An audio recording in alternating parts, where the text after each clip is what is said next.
শুভ সকাল বন্ধুরা, আমার আরেকটি ভিডিওতে জানাই তোমাদেরকে অনেক অনেক স্বাগত। সকাল সকাল আজকে ঠাকুর ঘরে চলে গেলাম। আজকে ঠাকুর ঘরে শিব পুজো। তো এখানে গিয়েই দেখি আমি 108টা প্রদীপ সাজানো হয়ে গেছে। ওখানে ননদ সাজিয়েছে 108টা প্রদীপ, আর এদিকে থালা ভরা ফুল, যেটা দিয়ে আমরা অঞ্জলি দিব। আর এখানে আছে বেলপাতা আর বেল, এগুলো সব আমাদের কিন্তু গাছে। এর আগেও তোমাদেরকে অনেক ভিডিওতে আমি দেখিয়েছি আমাদের বেল গাছটা, আর এই ফুলটাও আমি দেখিয়েছি, এর মধ্যে নীলকণ্ঠ ফুল। তো এখানে প্রথমেই ননদ ঢাক বরণ করে নেবে। তো প্রথমে এখানে চাল, ধান, তারপর দুব্বো, তেল দিয়ে এখানে নতুন গামছা সব কিছু দিয়ে এখানে ঢাকটাকে বরণ করে নিচ্ছে।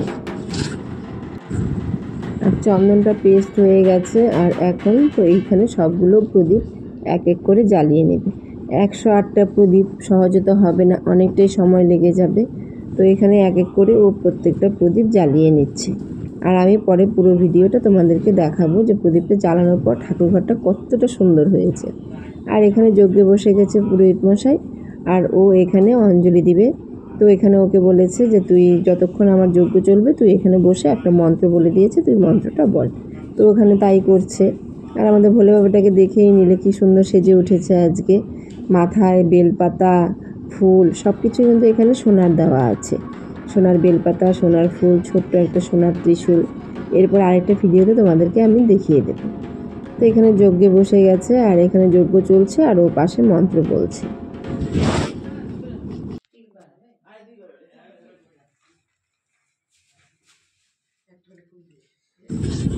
আর এখন এখানে ফুল ঢালা হচ্ছে, সবাই একসঙ্গে অঞ্জলি দেব। দেখো কত বেলপাতা, প্রত্যেকটা বেলপাতাই আমাদের গাছের, একটাও কিনে নিয়ে আসি না বাইরে থেকে, শুধু গাঁদা ফুলটা আমাদের কেনা হয়েছে। আর অনেক ফুল আছে এখানে, সাদা ফুল, নীলকণ্ঠ ফুল সব আমাদের গাছে। তো এখানে অঞ্জলি দিয়ে আমরা সব ঢিল দিই না, একটা ঝুড়িতে দিয়ে দিই, তাহলে ঠাকুর মশাই গিয়ে ঠাকুরের পায়ে দিতে পারে। নয়তো না সবাই মিলে ঢিল দিলে একদম অগোছালোভাবে পড়ে, এর পায়ে তার পায়ে পড়বে, যার জন্য একসঙ্গে দিয়ে দিই। আর এখানে সবাই একে এখন যজ্ঞের ফোঁটা দিয়ে দিচ্ছে।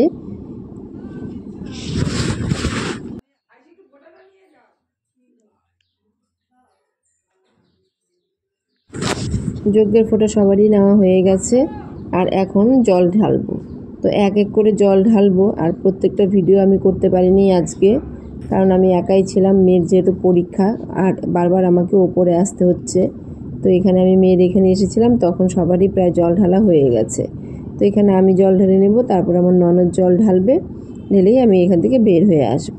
পরবর্তীতে আবার আমি ওখানে যাব প্রসাদটা নিতে।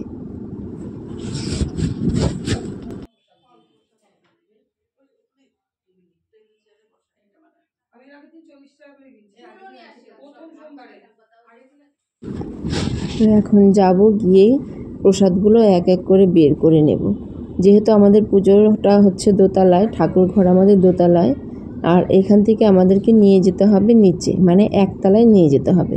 আর বাইরের অনেকেই নেমন্তন্নে আছে যারা প্রসাদ খেতে আসবে, প্রত্যেকের ওপরে ওঠা সম্ভব নয়, আর ওপরে আমাদের সেরকম জায়গাও নেই, যার জন্য নিচে নিয়ে যেতে হবে। আর নিচে জায়গা করা হয়েছে, ওখানেও বাইরে রান্না হচ্ছে আরেক ধরনের। তো ওখানে গিয়ে আমরা আগে প্রসাদটা দেব, আর ওইদিকে বাইরে রান্নাগুলোও দেবে।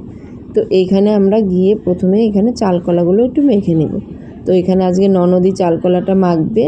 তো এখানে ফুল বেলপাতাগুলো সব ভোগের থেকে সরিয়ে নিচ্ছি। তো আগে আমরা ওপরেই চরণামৃত খেয়ে নিয়েছি। এখন আমরা যেহেতু চালকলাটা মাখছি, আর এখন বসে খেতে পারবো না, কারণ এক এক করে লোক চলে আসছে। তো আমরা প্রথমে সবাই মিলে একটুখানি হাতে চালকলাটা নিয়ে নিলাম। তো প্রসাদটা খাওয়া হয়ে গেল, চালকলাটা খেয়ে এখন আমরা বাইরে যাব। আজকের ভিডিওটি আমি এখানেই শেষ করলাম। তো আমার সঙ্গে থেকো, আমি নেক্সট ভিডিও দেব। আর যদি ভালো লাগে লাইক, কমেন্ট, শেয়ার করে দিবে, কারণ পরের ভিডিওটা যদি আমি দেই এখানে অনেকটা বড় হয়ে যাবে।